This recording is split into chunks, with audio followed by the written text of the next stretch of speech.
My father laughed when I begged for tuition, claiming he was broke while secretly funding my stepsisters, lavish degrees, and new cars. I was homeless, but I built an empire from nothing. Now, he's in my lobby begging for a bailout, unaware I own his debt. This is where the story truly begins, and you won't want to miss what happens. Make sure you're subscribed to see it through to the end. We're always curious. Where in the world are you all watching from today? Let us know in the comments. I was 22 years old, sitting on the edge of a hospital bed that smelled of antiseptic and stale coffee, clutching a thick envelope against my chest. My hands were trembling so violently that the paper crinkled under my grip, a sound that seemed deafening in the silence of the recovery room. I had just spent 3 days fighting off a severe infection, a complication from a stress-induced ulcer that had been eating away at my stomach lining for months. I was physically depleted, my skin pale and clammy, my body feeling like a hollow shell that might shatter if anyone spoke too loudly. But despite the physical pain radiating from my abdomen, I felt a flicker of hope. Inside that envelope was my acceptance letter to the Master of Architecture program at the state's most prestigious university. It was the lifeline I had been working toward for 4 years, the golden ticket out of the mediocrity and struggle that had defined my early 20s. I had the grades, I had the portfolio, and I had the drive. The only thing I didn't have was the money. The door to the hospital room creaked open, and my father, Patrick, walked in. He didn't look like a man visiting his sick daughter. He was dressed in a crisp navy suit, a silk tie knotted perfectly at his throat, his silver hair swept back with that effortless charm that made everyone trust him instantly. He looked successful. He looked wealthy. He looked like safety. "Lucy," he said, his voice devoid of the warmth one might expect for a child recovering from a health scare. He didn't ask how I was feeling. He didn't look at the IV drip in my arm or the dark circles under my eyes. He pulled up the visitor's chair, sat down, and checked his watch. "I can't stay long. Mabel has a dinner reservation at 6. "Dad," I croaked, my throat dry. I held up the envelope, my hand shaking. "I got in. The architecture program, I got in." He looked at the envelope, then back at me, his expression unreadable. "That's nice, Lucy. Congratulations." "It's more than nice," I said, trying to sit up, ignoring the sharp pull in my stomach.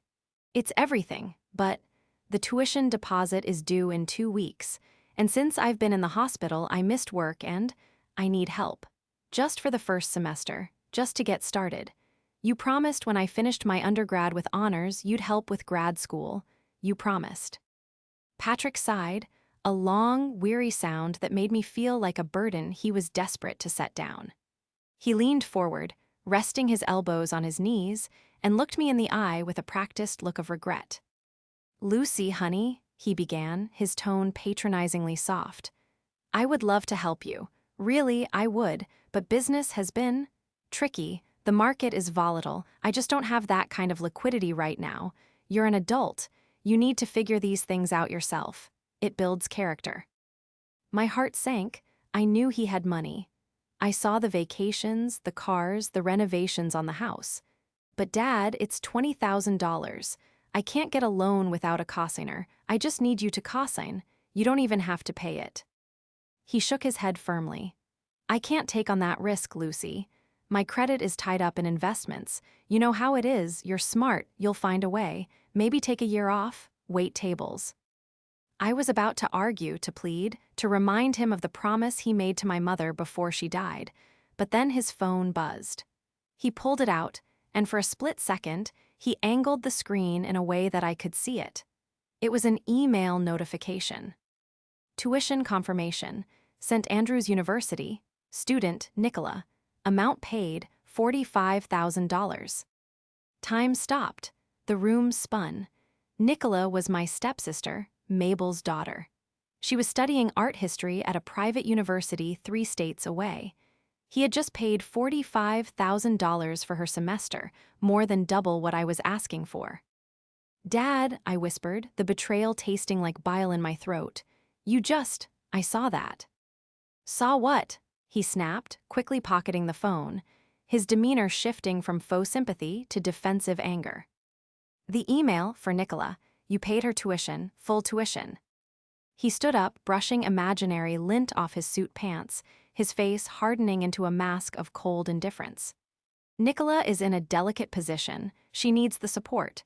You, Lucy, you're a survivor. You're tough. You don't need hand-holding. Besides, Mabel insisted. It's complicated family finances, something you wouldn't underst. And, I'm your daughter, I cried out, the monitor beside me beeping faster as my heart rate spiked. She's your stepdaughter. You told me you were broke. Stop being dramatic, he said, his voice ice cold. I am not broke. I am allocating resources where they are needed most. Nicola needs the help. You can work. Don't be jealous. It's unbecoming. He turned to the door, not even looking back at me as I lay there, weak, sick, and utterly crushed. He paused with his hand on the handle. Figure it out yourself, Lucy. I'm done discussing this. The door clicked shut. The silence that followed wasn't peaceful. It was heavy, suffocating. I looked at the acceptance letter in my hand, the paper now damp with my sweat. I realized then that the infection in my body was nothing compared to the rot in my family. The betrayal was worse than the diagnosis itself. The weeks following that hospital visit were a blur of humiliation and desperate scrambling. I was discharged 2 days later with a prescription for antibiotics I couldn't afford and a heart so heavy it felt like a stone in my chest. I didn't go back to the apartment I shared with 3 roommates. I couldn't make rent. Instead, I moved into a cramped, damp basement studio in a part of town where the streetlights didn't work and the sirens never stopped. I didn't take a year off. I didn't wait tables. I worked 3 jobs. I opened the coffee shop at 4:00 a.m., worked as a paralegal assistant from 9:00 to 5:00, and bartended until 2:00 a.m. I slept in 4-hour shifts. I ate ramen noodles and expired pastries from the cafe. I sold my car, my laptop, and the few pieces of jewelry my mother had left me, just to scrape together the deposit. I deferred my enrollment by 1 semester, pleading with the dean, humiliating myself to beg for an extension. But the hardest part wasn't the hunger or the exhaustion. It was the watching. Social media was a window into the life I was being denied, a life my father was funding for 2 girls who treated him like an ATM. A month after he told me he had no liquidity, I was scrolling through my feed during a break at the bar, my feet throbbing in cheap shoes. There was a photo of Nicola. She was posing in front of a brand new white convertible, a giant red bow on the hood. The caption read, "Best stepdad ever. Thanks for the new whip, Patrick. Blessed new car uni life." I swiped left, a video of Sophia, the younger stepsister. She was doing a tour of her new apartment. Granite countertops, floor-to-ceiling windows, a view of the city skyline. "My parents are literally the best," she squealed into the camera. "Daddy Patrick said I couldn't live in the dorms, they were too gross." I felt a physical sickness rise in my gut. I was living in a basement with mold in the corners, washing my clothes in the bathtub because I couldn't afford the laundromat, and he was buying luxury apartments for Sophia. I decided to confront him one last time. Not to beg, but to understand. I needed to look him in the eye and see if there was anything left of the father who used to carry me on his shoulders. I went to the house on a Sunday. It was a sprawling estate, the house I had grown up in, but now it looked different. Mabel had redecorated everything. My mother's garden was gone, replaced by severe, modern landscaping that looked expensive and uninviting. I walked in during lunch. They were all there, Patrick, Mabel, Nicola, and Sophia, sitting around the mahogany dining table, laughing over plates of catered seafood. The laughter died instantly when I walked in. I was wearing my work uniform, smelling of stale beer and bleach. My hair was pulled back in a messy bun, and I had lost 15 pounds since the hospital. I looked like a ghost haunting their banquet. "Lucy," Mabel said, placing her wine glass down with a sharp clink. "We weren't expecting you. We would have set a place, but..." She gestured vaguely to the table, implying I wouldn't fit in. "I don't want food," I said, my voice steady despite the trembling in my knees. I looked at Patrick. He was chewing a shrimp, refusing to meet my eyes. I just saw Nicola's new car and Sophia's apartment. "Oh, isn't it gorgeous?" Nicola chimed in, oblivious or cruel, I couldn't tell. "Patrick is literally the sweetest. He said I needed reliable transportation." "Reliable transportation?" I repeated, looking at my father. "Dad, I sold my car to pay for my books. I take the bus 2 hours a day." Patrick finally looked up, wiping his mouth with a linen napkin. He looked annoyed, not guilty. "Lucy, we've been over this. Why do you have to come here and bring this negativity? We are having a nice family lunch." "Family?" I asked, looking around the table. "I'm your daughter. They are not your children, Dad. You are drowning them in money while I am drowning in debt." "Why? Just tell me why." Mabel stood up then. She was a small woman, but she took up all the oxygen in the room. She walked over to Patrick and placed a manicured hand on his shoulder, staking her claim. "Patrick helps those who appreciate him, Lucy. Nicola and Sophia are grateful. They are kind. You have always been so independent, so demanding. Patrick feels that you need to learn the value of $1. "The value of $1? I laughed, a harsh, brittle sound. "I work 20 hours a day." "And look at you," Sophia sneered from across the table. "You look like a wreck, maybe if you managed your time better." Patrick nodded in agreement with Sophia. "She's right, Lucy. You look terrible. It reflects poorly on us. If you're going to come here, please try to look presentable." I looked at him, really looked at him. I saw the weakness in his jaw, the way he leaned into Mabel's hand like a puppet waiting for instructions.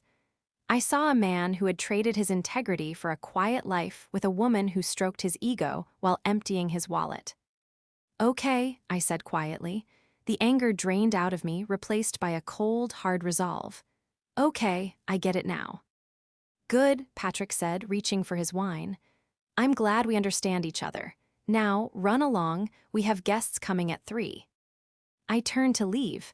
I walked to the door, my footsteps echoing on the marble floor. As I reached the threshold, I paused. I didn't look back, but I spoke loud enough for them to hear. "Enjoy the lunch," I said. "Enjoy the cars and the apartments, but you've all forgotten one crucial thing." "And what's that?" Mabel called out, her voice dripping with mockery. I didn't answer. I just walked out the door. I didn't tell them that the crucial thing was my name on the deed to the grandmother's lake house, a property Patrick had forgotten about, a property that was technically mine, and the only asset he hadn't liquidated yet. He thought he controlled everything, but he had forgotten the one piece of leverage that, years down the line, would be the key to his undoing. To understand why the betrayal cut so deep, you have to understand the years before Mabel. After my mother died when I was 16, it was just Dad and me. Patrick wasn't always a monster. He was grieving, broken, and lost. For 2 years, I was more than a daughter. I was his caretaker, his therapist, and his housekeeper. I cooked his meals, I ironed his shirts, I managed the household bills when he was too depressed to get out of bed. I sacrificed my social life, my grades, and my teenage years to keep him afloat. I was the one who encouraged him to start his consulting firm. I was the one who told him he could rebuild. I gave him everything I had because I believed we were a team. "You and me against the world, Lucy," he used to say. Then came Mabel.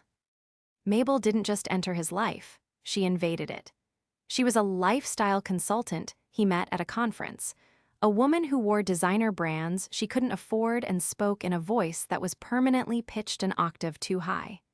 She was beautiful in a sharp, synthetic way, and she smelled of expensive perfume and ambition. From the moment she moved in, 6 months after meeting him, the erasure began. First, it was the photos. My mother's pictures were moved from the mantel to the hallway, then to the guest room, then to the attic, replaced by photos of Mabel's daughters, Nicola and Sophia. Nicola and Sophia were a package deal. Nicola, 2 years older than me, was an aspiring art curator who had never held a job. Sophia, 2 years younger, was a professional student who changed majors every semester. They were loud, demanding, and expertly manipulative. They called Patrick Daddy within a week, a sickening sweetness that made him puff up with pride. They knew exactly how to stroke his ego, how to play the helpless damsels that needed his big, strong wallet to save them. I was the obstacle. I was the reminder of the wife he wanted to forget and the depression he wanted to bury. I was the pragmatic one, the one who asked questions like, can we afford a trip to Fiji right now? Or, why are we leasing 2 BMWs? Mabel hated me for it. The formal introduction of Mabel as my antagonist happened quietly, in the kitchen, a week before the tuition blowout. I had come home for the weekend from my undergrad dorms to do laundry.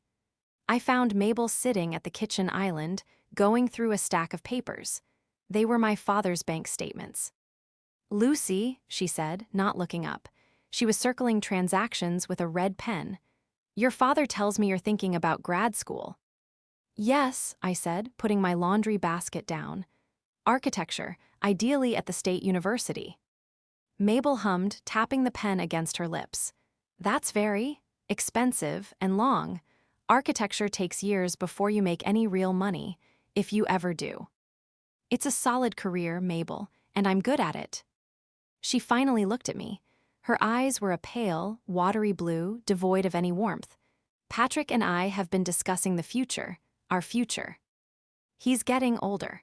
He needs to enjoy his money, not pour it into endless education for an adult child who should be supporting herself. He promised, I said defensively. It was part of the agreement when I helped him with the business startup. Mabel smiled, a tight stretching of lips that didn't reach her eyes. Agreements change, Lucy. Circumstances change.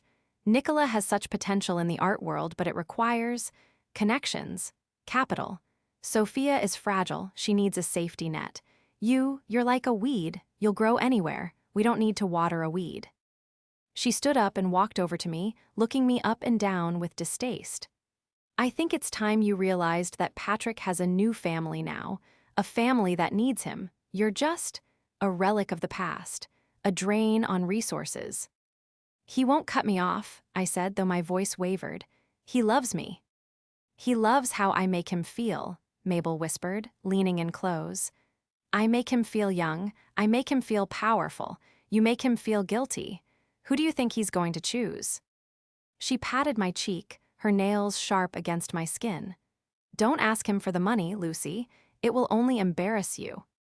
She walked away, leaving me standing in the kitchen with the cold realization that this wasn't just about money. It was a targeted campaign. She wasn't just trying to secure funds for her daughters. She was actively trying to sever the bond between my father and me. She viewed his affection as a finite resource, a pie to be divided, and she wanted every single slice for herself and her girls. Patrick wasn't just a negligent father. He was a man being piloted by a woman who saw me not as a stepdaughter, but as a competitor for assets. And looking at his behavior in the hospital, and later at that lunch, I knew she had won. She had successfully rewritten his priorities until his own flesh and blood was nothing more than a weed to be pulled. But weeds have deep roots, and roots can break concrete if you give them enough time. Walking out of that house was the easy part. Surviving the next decade was the war. I didn't become a millionaire overnight. The success story people see now, the magazine covers, the awards, the gleaming glass office downtown, glosses over the years of grinding poverty that forged me. For the first 2 years after that lunch, I was a ghost in my own life. I graduated with honors, yes, but I did it while living out of a 2004 Honda Civic I bought for $500 after my initial, reliable transportation broke down. I showered at the university gym. I ate peanut butter from the jar. I worked as a junior drafter at a firm that didn't know I was homeless, pressing my shirts in the office bathroom before anyone else arrived. But that anger, that cold, hard knot in my chest from the day Patrick told me to figure it out, was fuel. It burned cleaner and hotter than motivation. Every time I wanted to quit, every time I looked at a warm bed in a furniture store window and felt tears prick my eyes, I thought of Nicola's new convertible. I thought of Sophia's granite countertops, and I kept working. The turning point didn't come from a lottery win or a lucky break. It came from a piece of paper I found in a dusty box of my mother's effects I had kept in storage. It was the deed to my grandmother's lake house. Patrick had always assumed the cabin was a worthless, dilapidated shack, a liability he had been meaning to sell off for scrap value, but was too lazy to address. He had forgotten one crucial detail. The property was held in a trust established by my grandmother, specifically designated to bypass him and transfer to me upon my 25th birthday. He had been so focused on liquidating my mother's jewelry and stocks to fund Mabel's lifestyle that he had overlooked the dusty acreage in the mountains. On the morning of my 25th birthday, I didn't buy myself a cake. I walked into the county clerk's office and filed the paperwork to transfer the title solely into my name. I paid the back taxes with money I had saved from bartending. It was mine. It was the one thing he couldn't touch, couldn't sell, and couldn't give to his stepdaughters. I didn't tell him. I just held on to it, a secret ace up my sleeve, knowing that real estate in that area was projected to skyrocket in value. By 30, I had founded Lumina Builds, an architecture firm focused on sustainable urban renewal. By 32, we were the premier firm in the state. I had bought my own penthouse, not with his money, but with mine. I drove a car I paid for in cash. I had figured it out, just like he asked. Then the call came. It was a Tuesday afternoon. My assistant, Sarah, buzzed me. "Lucy, there's a Patrick on line 1. He says he's your father. He sounds agitated." I stared at the phone. We hadn't spoken in 6 years. Not since I sent him a wedding invite to my own small, private ceremony, to a man I later divorced amicably, and he returned it, with a note saying he couldn't spare the travel time. "Take a message," I said, my voice cool. "He says it's an emergency," Sarah pressed. "He says he's coming to the office. He's in the lobby." My stomach tightened, but not with fear, with curiosity. Patrick never moved unless he was pushed. If he was in my lobby, the sky was falling. "Let him wait," I said. "And Sarah, get me Marcus on the other line." Marcus was a private investigator I kept on retainer for background checks on potential business partners. He was expensive, discreet, and terrifyingly thorough. "Marcus," I said when he picked up, "I need a full financial workup on Patrick and Mabel. Assets, debts, liquidity, recent transactions. I need it within the hour." "The father?" Marcus asked, his voice gravelly. I thought he was loaded. "So did everyone," I replied, looking out the window at the city skyline I had helped shape. "But rich men don't show up in their estranged daughter's lobby on a Tuesday afternoon unless the money is gone. Find out where it went." While Patrick sat downstairs, stewing in my reception area, reading outdated architectural digests, I watched the digital report compile on my screen. It was a bloodbath. Foreclosure notices, maxed out credit cards, a second mortgage on the family estate, a third mortgage, and then the kicker, a massive, looming balloon payment due on a high-risk business loan he had taken out to fund a gallery venture. Nicola's failed art career.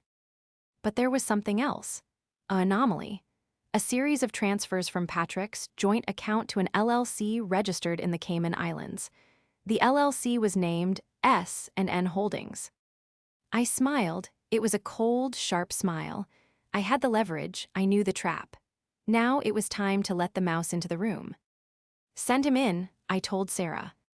When the heavy oak doors opened, the man who walked in was a shadow of the Titan who had visited me in the hospital 10 years ago. Patrick looked shrunken. His suit, though still expensive, was ill-fitting, hanging loosely on a frame that had lost its vigor. His hair was thinning, and there was a nervous tremor in his hands. He stopped in the middle of the room, looking around at the floor-to-ceiling windows, the architectural models on the display tables, the sheer, undeniable scent of money that permeated the space. "Lucy," he said, forcing a smile that looked painful, "this place, it's incredible. I always knew you had talent." "Sit down, Patrick," I said, not standing up. I gestured to the leather chair opposite my desk. I didn't offer him coffee. I didn't ask how he was. I stayed seated behind my massive glass desk, the barrier between his chaos and my order. He sat fidgeting with his tie. You go by Patrick now, no Dad. You lost the title when you chose a bank transfer to Nicola over my health, I said simply. Why are you here? I have a board meeting in 20 minutes. He winced, the directness stinging him. He wasn't used to this dynamic. He was used to being the one holding the purse strings. Now, he was the beggar. It's complicated, he stammered. Business has been hard, the economy, we've had some setbacks. Setbacks, I repeated. Is that what you call funding Nicola's gallery that closed in 6 months, or Sophia's 3 failed attempts at fashion school? His eyes widened. How do you? I make it my business to know things, I interrupted. Cut to the chase. What do you want? He took a deep breath, trying to summon some shred of dignity. I have a liquidity issue. Temporary, extremely temporary. I have a deal in the works that will fix everything, but I need a bridge loan. 500,000, I know you have it. I've seen your quarterly earnings. I laughed, I couldn't help it. You want me to loan you $500,000, after you wouldn't consign a $20,000 loan for my tuition. That was different, he snapped, his face flushing red. I was teaching you resilience, and look at you, it worked. You built this because I pushed you.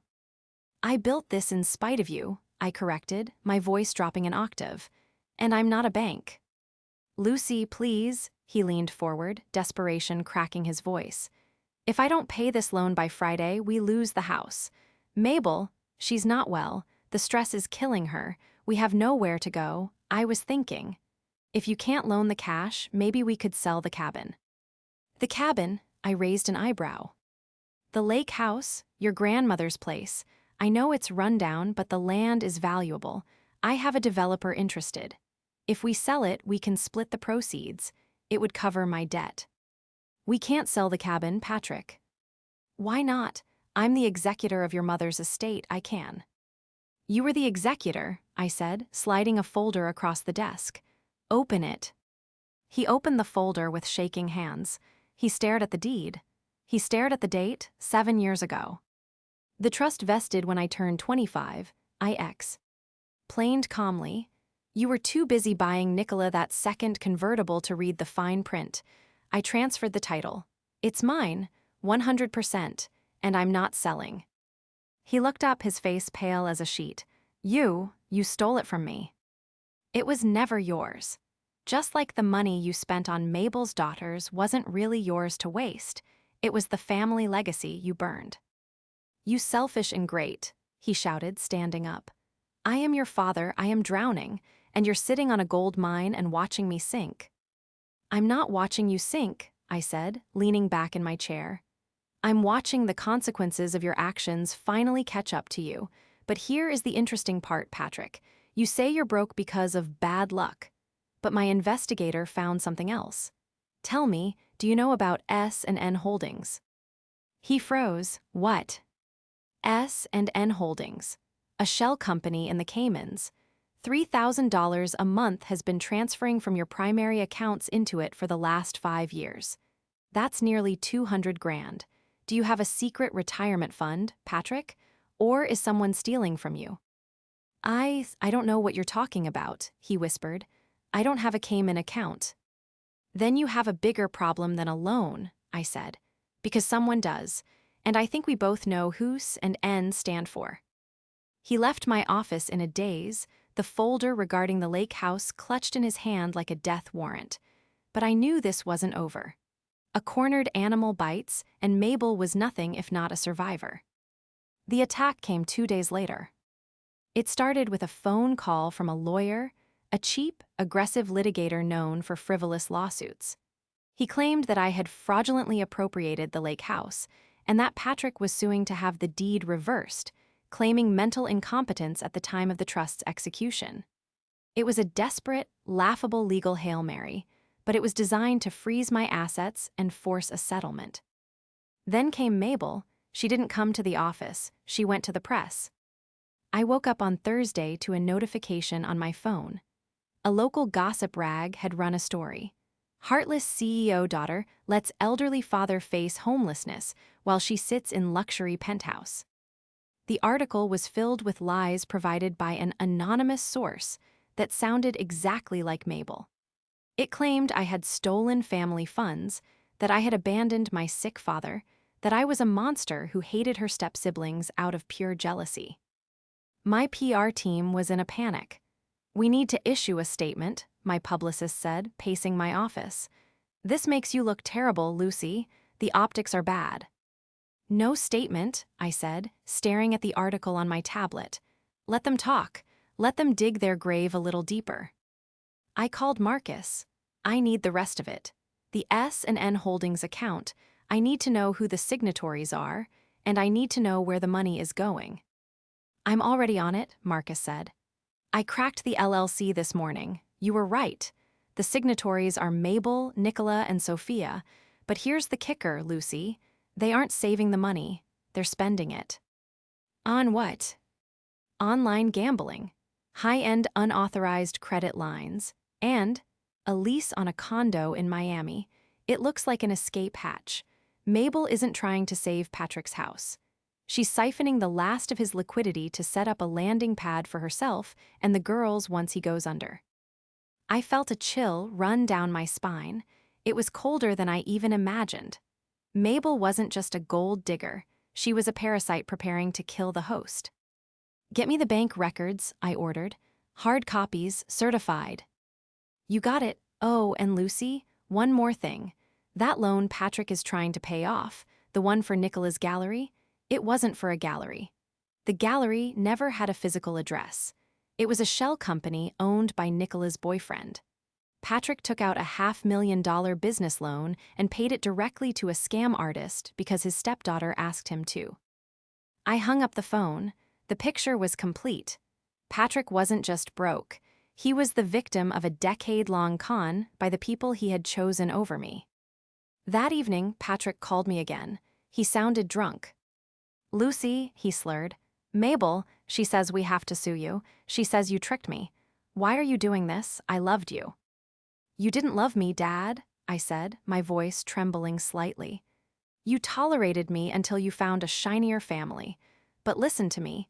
Do not sign anything Mabel gives you. Do not let her sell anything else." "She's trying to save us," he yelled, suddenly defensive again. "She's the only one fighting for this family. She says if we sell your cabin, we can move to Miami. Start fresh." "There is no we in Miami, Dad," I said. "Meet me tomorrow. The charity gala at the museum. I know you and Mabel are going. It's your last attempt to keep up appearances, isn't it?" Yes, we have a table." "I'll be there," I said, "and I'm going to give you a gift. Money, the truth. Bring Mabel, bring the girls." "Lucy, don't cause a scene," he warned. "I won't cause a scene," I lied. "I'm just going to finish the conversation we started at lunch 10 years ago." I hung up and looked at the stack of documents Marcus had couriered over. The evidence was undeniable. It was a paper trail of betrayal so extensive it was almost impressive. Tomorrow night, under the crystal chandeliers of the City Museum, in front of the city's elite, I was going to strip Mabel and her daughters of their camouflage. I wasn't just going to save my father, I was going to destroy his delusions. The City Museum Charity Gala was the kind of event where the champagne cost more than my first car, and the air was thin with the scent of old money and desperation. I arrived late by design. I wore a structured, emerald green gown that I had designed myself, sharp lines, architectural, commanding. I wasn't there to blend in, I was there to stand out. As I walked into the great hall, the murmur of the crowd dipped. I saw heads turn. I saw the whispers. That, Lucy, the architect, the one who reshaped the skyline. I navigated the room with the ease of someone who belonged, shaking hands with city council members and developers who were currently vying for my firm's attention. But my eyes were scanning for only one table. I found them near the back, far from the dais where the platinum donors sat. It was a pathetic sight. Patrick was wearing a tuxedo that was clearly a few years old, the fabric straining across his shoulders. He looked gray, his eyes darting around the room as if searching for an exit. Beside him, Mabel was a vision of frantic overcompensation. She was dripping in diamonds, likely rented or bought on credit cards that were about to bounce, and wearing a dress that was too loud, too bright, and too desperate. Nicola and Sophia were there, too, glued to their phones, looking bored and annoyed, oblivious to the fact that the ground beneath them was crumbling. I made my way over. The crowd parted for me. "Good evening," I said, my voice cutting through their hushed, frantic conversation. Patrick jumped. Mabel looked up, her eyes narrowing into slits. "Lucy," Mabel hissed, a fake smile plastered on her face for the benefit of the table next to us. "We didn't think you'd come. We're in the middle of a family dinner." "I know," I said, pulling out the empty chair opposite Patrick. "I didn't ask for permission, I just sat. That's why I'm here. I brought the dessert." I placed a thick, leather-bound portfolio on the table. It landed with a heavy thud that made the silverware rattle. "What is this?" Nicola asked, finally looking up from her phone. "Is it money? Did you finally agree to help Daddy?" "In a way," I said, keeping my eyes locked on Patrick. "Patrick, yesterday you asked me for $500,000 to save the house. You said you were drowning. You said you trusted Mabel to fix it." "She is fixing it," Patrick said, his voice rising. "She's negotiating with creditors right now." "Is that what they call it in the Cayman Islands?" I asked quietly. Mabel dropped her fork. It clattered loudly against the china. "I don't know what you're talking about. Patrick, make her leave. She's drunk. She's making a scene." "I'm stone-cold sober, Mabel," I said. I opened the portfolio. "Patrick, look at the first page." He hesitated, looking from me to Mabel. Mabel reached for the folder, her nails clawing at the leather. "Don't touch that. It's private business." I slammed my hand down on the portfolio, pinning it to the table. The noise was loud enough that the table beside us, the mayor's table, went silent. People were watching now. "Read it, Dad," I commanded, or I read it to the room. Patrick, trembling, pulled the first sheet out. "S&N Holdings," he read, his voice shaking. "Incorporated in Georgetown, Grand Cayman. Signatories, Mabel Jenkins, Nicola Jenkins, Sophia Jenkins." "Keep reading," I said. "Look at the transaction history. Transfer, $45,000. Transfer, $30,000. Transfer," he trailed off, his face turning an ashy white. "These dates, this is the money from the second mortgage. This is the vendor payment for the business loan." "It never went to vendors, Dad," I said, leaning in. "It went to them. They've been bleeding you dry for 5 years. Every crisis, every emergency, every tuition hike, it was a withdrawal into their escape fund."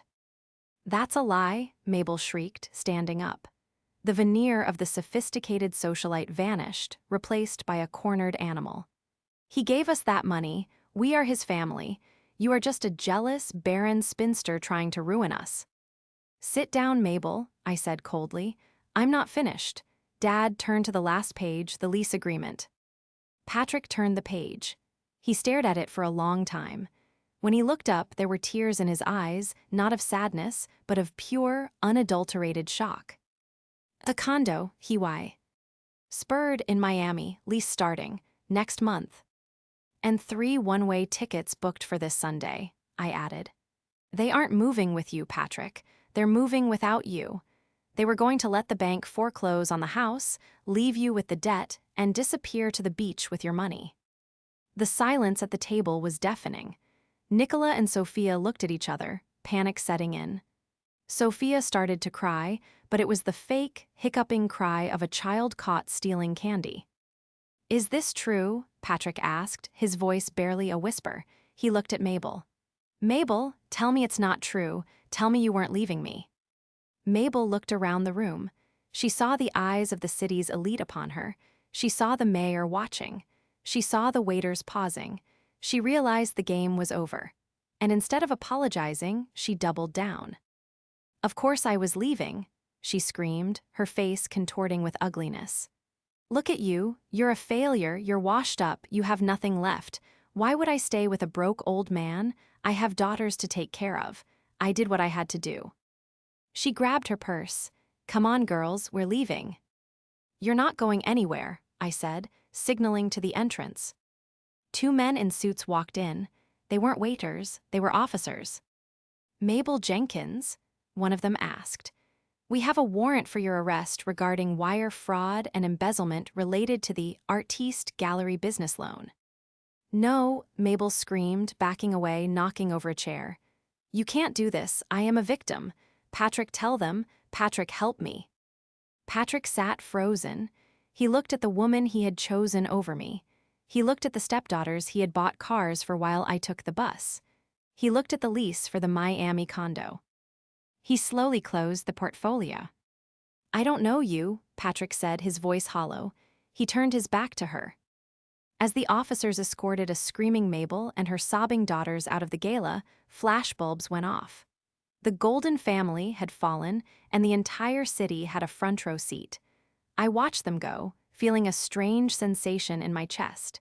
It wasn't joy. It was relief. The heavy weight I had been carrying since I was 22 years old finally dropped to the floor. The fallout was swift and brutal. With the evidence I had compiled and Marcus's forensic accounting, the district attorney had a field day.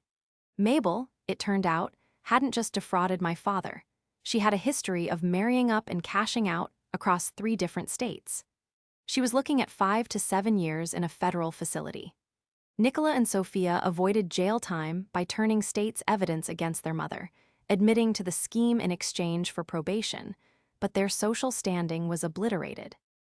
They were forced to sell everything: the cars, the designer clothes, the jewelry, to pay back a fraction of the restitution. Last I heard, Nicola was working at a rental car counter at the airport, and Sophia had moved back to a small town in Ohio to live with an aunt. But the hardest part was Patrick. He lost the house. The bank foreclosed 3 months after the gala. He lost his status, his club memberships, and his friends. He was left with nothing but a suitcase of clothes and the crushing realization of a decade of mistakes. I didn't let him starve. I wasn't him. 6 months after the gala, I drove out to a small, sensible apartment complex on the edge of the city. I parked my car and walked up to Unit 3B. Patrick opened the door. He looked older. The fake tan was gone, the hair dye had grown out to a natural white, and he was wearing a simple sweater and jeans. He looked like a grandfather, not a tycoon. Lucy, he said, stepping aside to let me in. I made tea. The apartment was sparse but clean. No mahogany tables, no catered seafood, just a small sofa and a TV. We sat in silence for a long time. I'm sorry, he said finally. He didn't look at me, he looked at his hands. I know that word doesn't fix anything. I know I can't pay you back for the tuition. I can't pay you back for the time. I was weak. I wanted to be the hero for them because it was easy. You were hard because you reminded me that I had failed your mother. I looked at him, sipping the tea. It was Earl Grey, my mother's favorite. I don't want your money, Dad, I said. I have plenty of my own. I know, he smiled sadly. I saw you in Architectural Digest last week. The woman who builds the future. I clipped it out. It's on the fridge. I looked at the refrigerator. There, held up by a cheap magnet, was my photo. I'm not going to bail you out, I said firmly. I'm not paying your debts. You have to live within your means. You have to figure this out. I know, he nodded. I got a job, consulting, small stuff. It pays the rent. Good, I said. I reached into my bag and pulled out a card. But I did retain a lawyer for you, a shark. He's going to ensure that. The debt from the fraudulent loans is pinned entirely on Mabel, so you don't have to declare bankruptcy. You'll have a clean slate. But the rest, the rent, the food, the life, that's on you. He took the card, his fingers brushing mine. He gripped my hand for a second tight. Thank you, he choked out. Lucy, thank you. Don't thank me, I said, standing up. Just be better. I left him there. I didn't hug him. We weren't there yet, and maybe we never would be. The trust was broken, and some things can't be rebuilt, no matter how good of an architect you are. But the toxicity was gone. The parasite had been removed. I drove out of the city that weekend, heading north into the mountains. I pulled up the winding driveway to the lake house, my house. It wasn't a shack anymore. I had spent the last 2 years renovating it. I had replaced the rotting wood with cedar and glass, opening up the walls to frame the view of the water. It was modern, warm, and flooded with light. I walked out onto the deck with a glass of wine. The sun was setting, painting the sky in shades of violet and gold. The air smelled of pine and damp earth. It was quiet. No drama, no demands, no betrayals. I thought about the girl in the hospital bed, terrified and abandoned. I raised my glass to her. She had figured it out. She had survived. And looking out at the water that belonged entirely to me, I knew that the best revenge wasn't just seeing them fall. It was standing tall enough to watch the sunset over a world I built with my own 2 hands.